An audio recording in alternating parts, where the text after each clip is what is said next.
Hello, my name is Sarah Sheikh, and this is part 2 of our domestic violence training. And this is a continuation of the DV law and procedure. Now, what happens in one court will usually have consequences in another court.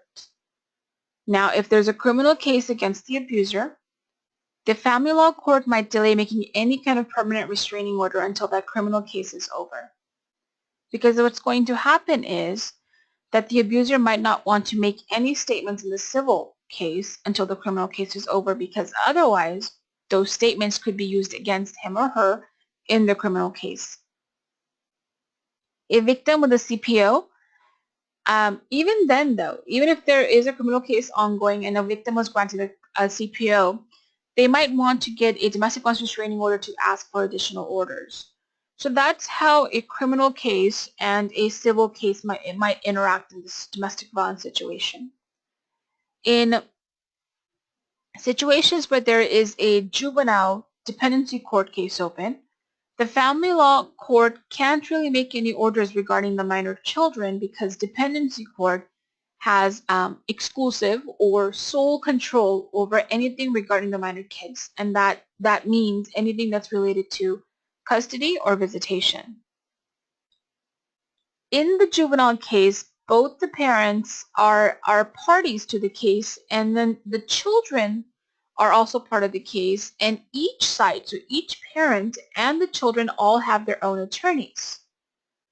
And since that court can also grant restraining orders, if someone comes in and mentions to you that I have a case open in children's court, I have a case open in juvenile dependency court, I have a case open in Monterey Park, that's all the same thing.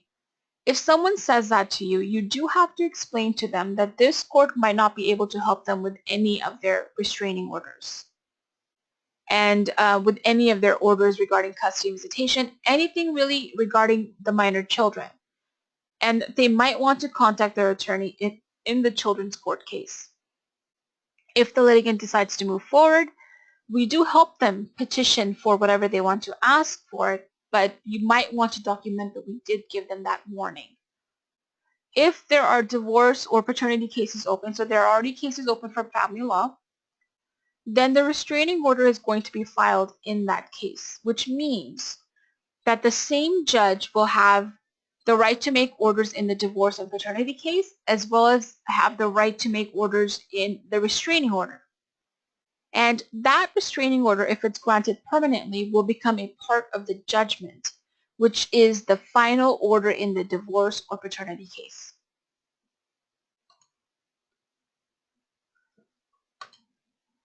Now, how often does a restraining order work to completely stop the violence? Your options are 33% of the time, 8% of the time, or 70% of the time. One study has shown that 70% of women reported that the violence completely stopped after obtaining a restraining order. Now, there are new laws that went into effect, I believe, in 2014 or 2015, which expanded the definition of abuse, expanded the situations where a judge could grant a temporary restraining order. And that's because the studies that the legislature as well as lawmakers, did showed them that getting a restraining order helps stabilize an individual, helps them to get them to a place of stability, which then helps them to improve their lives. So even lawmakers understand how important a restraining order can be. So while this might just be one study, there are other studies that show that restraining orders are just one step in stabilizing and removing a victim of domestic violence from a situation of domestic violence. The domestic violence restraining orders, the purpose of that is to allow the victim to quickly get the orders they need and to get them to a safe and stable situation and get them to a place of safety where they can then think about and decide what their next steps will be. But it's not intended to be an order that resolves all the disputes in a case, which means that, a DV restraining order cannot help someone get their divorce. A DV restraining order cannot help someone do property division, which means If they're married and there's an issue of community property, which is all the property that was bought during the marriage, the court can't make final orders on things like that. What the court can make orders on in a restraining order setting are stay away orders. This person must stay 100 yards away from my home, petitioner's home, from the petitioner's family members, from the petitioner's church, so any such locations and individuals. 100 yards is the length of a football field. Personal conduct orders. This person cannot contact you directly or indirectly. This person cannot harass, stalk, molest, physically assault.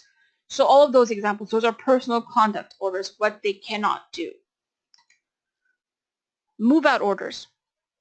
So if the litigant gets a restraining order, they can also ask the court to order the other side to move out from the family home for at least the next 3 weeks and hopefully permanently. Custody. So if there are minor children involved in the situation, then the court can make some custody orders. Visitation, same thing if there are children involved. Child support, if there are children involved. The person who is restrained cannot own a gun, so there is a firearm restriction as well. There's something called a batterer's treatment / intervention program that is, it's a 52-week program, weekly classes where the individual has to pay, and they attend these classes to learn about what is domestic violence, what not to do, and other such things. If the litigant who's here today is married to the abuser, then the court can order that the other party cannot dispose of, meaning sell or destroy or hide, the marital community property. Restitution, so if there's any kind of damages because the petitioner lost a day of work, or their car or their phone was destroyed, or if they had to go get medical care. So the court can order reimbursement for those damages as well. Spousal support, once again, if the couple is married, the person who has been battered can ask for support as the spouse of the abuser. And a paternity stipulation. So if the other party, if the couple is not married but they have children together, as long as they agree that they are the parents of the minor child, the court can then say that the parents are the legal parents of the child, which then means that they have both the rights and the responsibilities that come from being parents of a minor child. Now, custody. What is custody? There are two types of custody. One is physical custody, which is with whom the child lives the majority of the time. That means that if the mother has primary physical custody, the child generally lives with the mother, which means the child lives with the mother the majority of the time. Then there's also legal custody. Legal custody is who has the right to make the decisions regarding the child's health, education, welfare, religion, things like that. So who has the rights to make those decisions as well? When the court is making child custody orders along with legal custody orders, the goal of the court is to have frequent and continuing contact with both parents. And that's only if it's safe for the child and it's in the child's best interest. That means if the court finds out that it's not in the best interest of the child to have contact with the abuser, then the court and the judge can make orders saying that there might not be any visitation with the abusive parent. Visitation. Now, if you as a volunteer are meeting with the litigant to dash, what kind of questions would you want to discuss with someone about visitation? Most often, you will have litigants who say that they do not want visitation at least for the next 3 weeks, the next 21 days up until the hearing, because they need that time to think about it and decide what kind of visitation schedule they could handle. The only problem is when you actually have litigants who want some sort of specific visitation schedule. In a domestic violence scenario, they cannot just say reasonable or we will mutually agree on it, because that means there will be lots and lots of communication. There will be lots of gray areas in terms of what exactly is the visitation and what can the police enforce. So that would not be a good idea.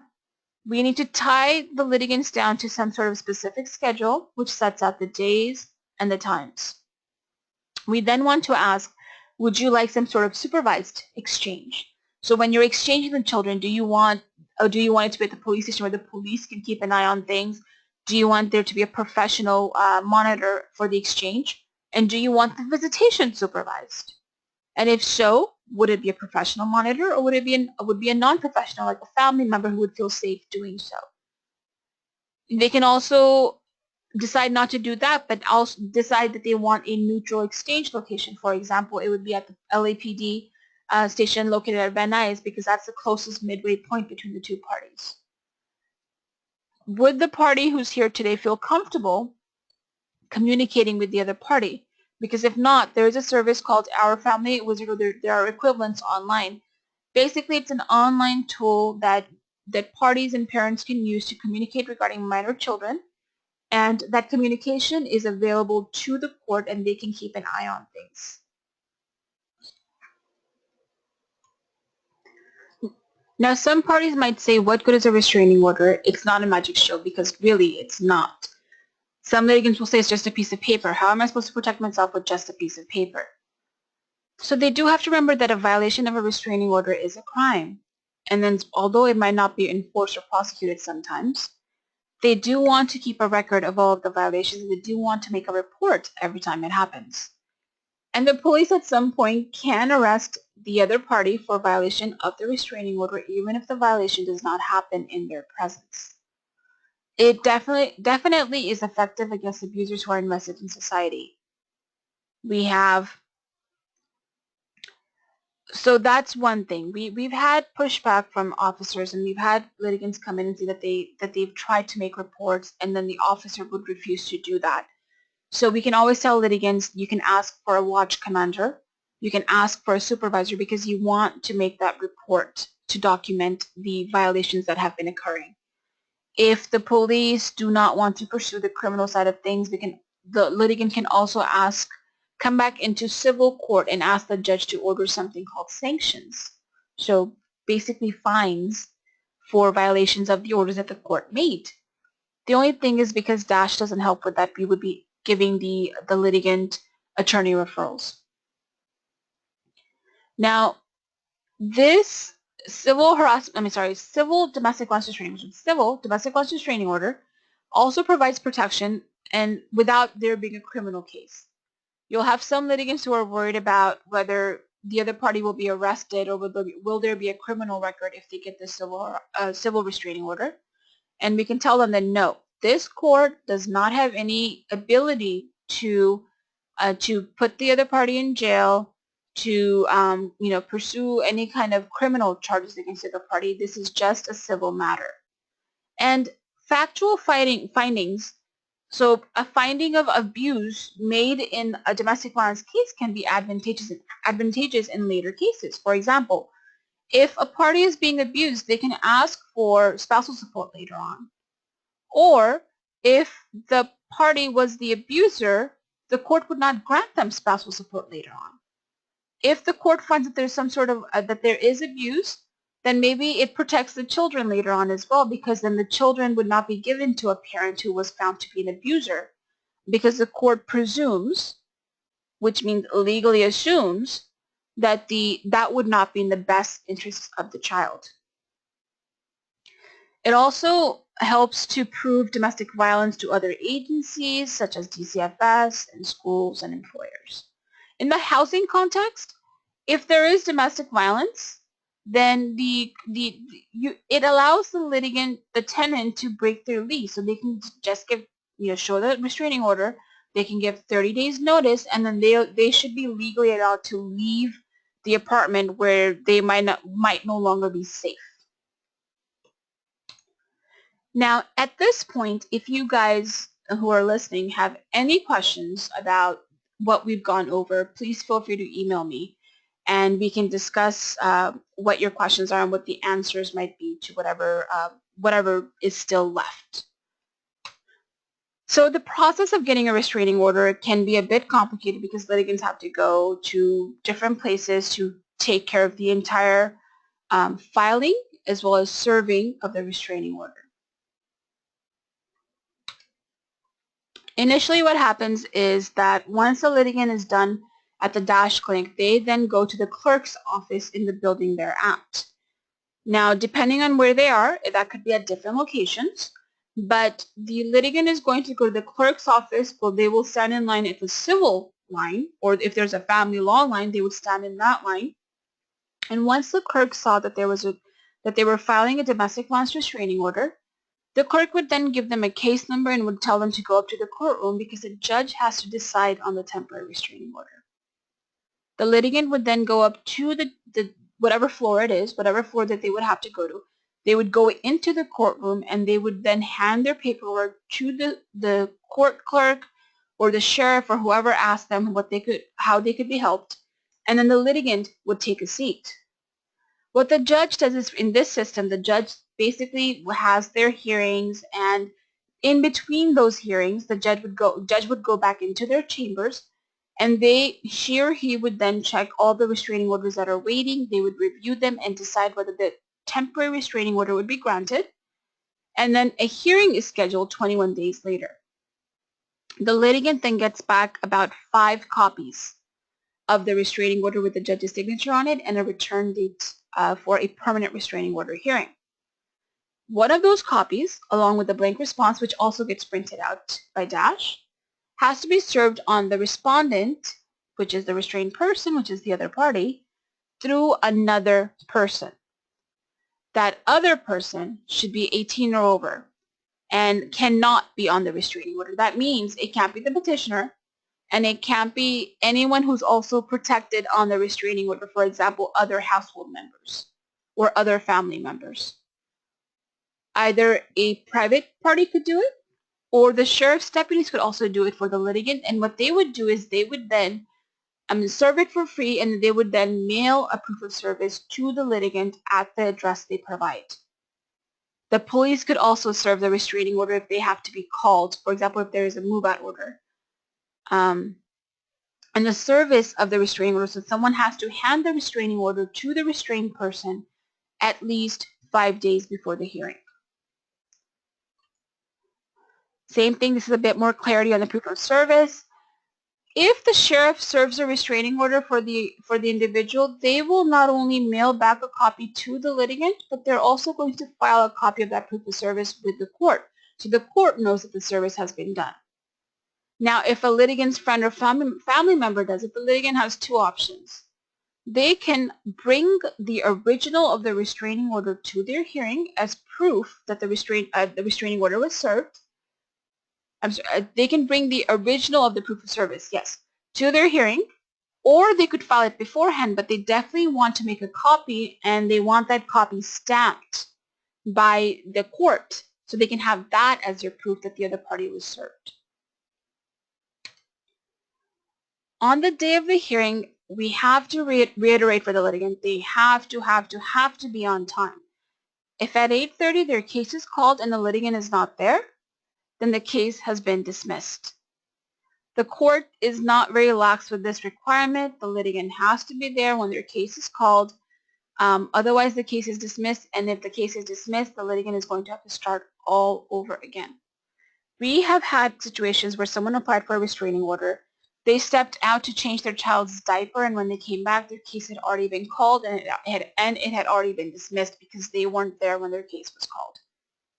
The litigant should also be bringing in any evidence they want: photos, phone records, medical reports, printouts of emails, texts, receipts, whatever they want to bring in. They want to bring in 3 sets, one for the judge, one set for the other party, and one set for themselves, so that the court can see what kind of evidence they want to present.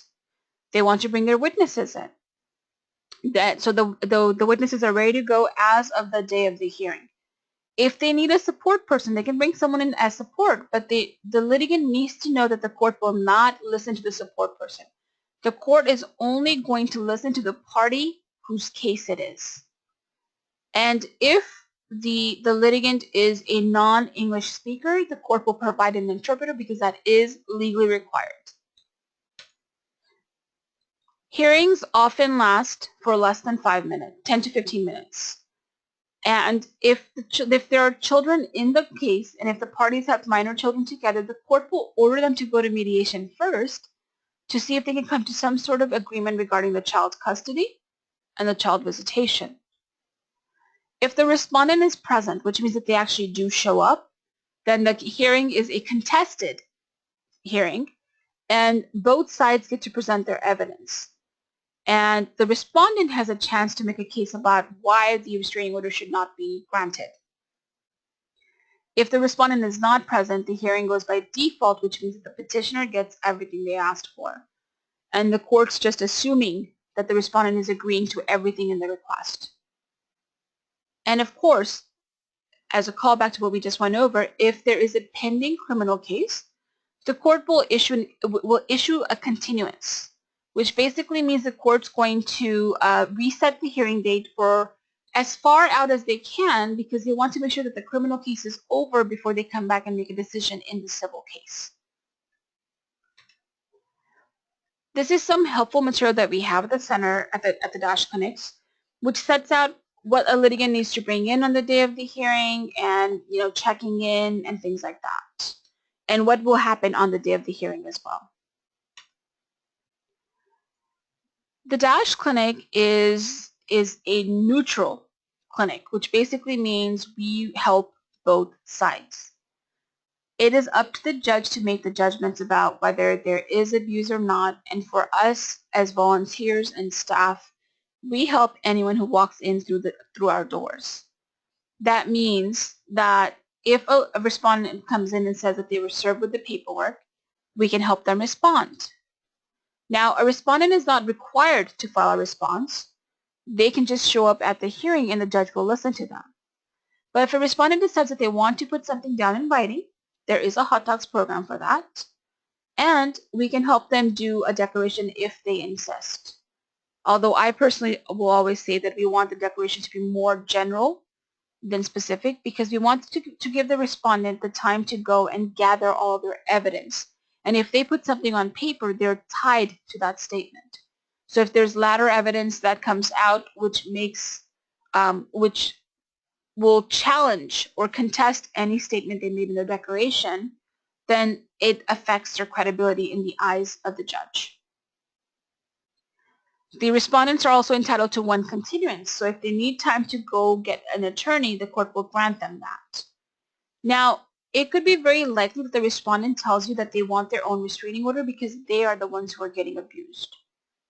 If a respondent wants their own restraining order, then it's on us to screen them and ask them what exactly has been going on and what makes them afraid, and based solely on that, we will decide if we're going to be helping them or not. So a respondent who has a restraining order against them can also apply for their own restraining order. Working with victims of trauma can be a very difficult role. And because we are in a self-help center where we cannot give them any legal advice, it also becomes a very limited role. We are there to assist with forms and to provide information. We cannot tell someone what to do. You as volunteers are the ones that have to deal with everyone face to face. You have to deal with the difficult personalities, the frustrated and stressed out individuals. You have to deal with hearing the horrible stories that sometimes come in through our doors.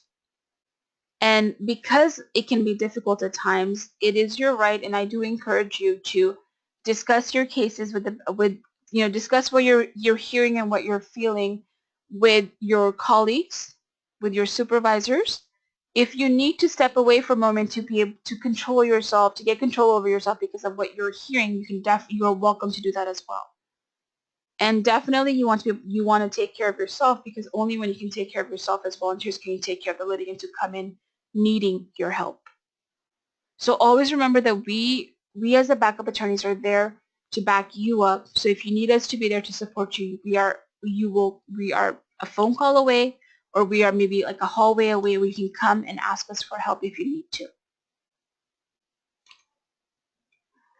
One final thing, I'm not going to go into a lot of detail about this section because this is something that's outside of what we do. But it is something that NLSLA in their main offices does. So if a litigant is mentioning to you that her partner has been threatening her with reporting her to immigration and say, if you leave me, I'm going to report you to immigration. If you cheat on me, I'm going to report you to ICE. So there's been something in this conversation that makes you think that this litigant might not be here legally. We have a referral that we can give them because under specific laws, and a litigant can also ask for immigration status, legal, lawful immigration status, based on the domestic violence and other factors. So if immigration status comes up at any point in your conversation with the litigant, we can give them a referral to our DV hotline, and they would call that referral and then ask for further assistance, which we hope that our main office can provide.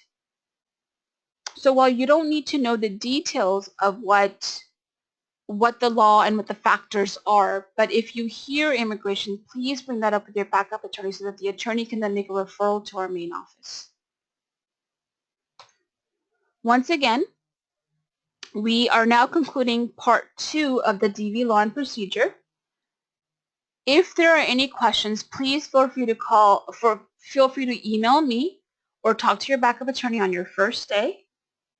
And now we're going to go on to part 3 of the training, which is the Hot Docs Forms training program.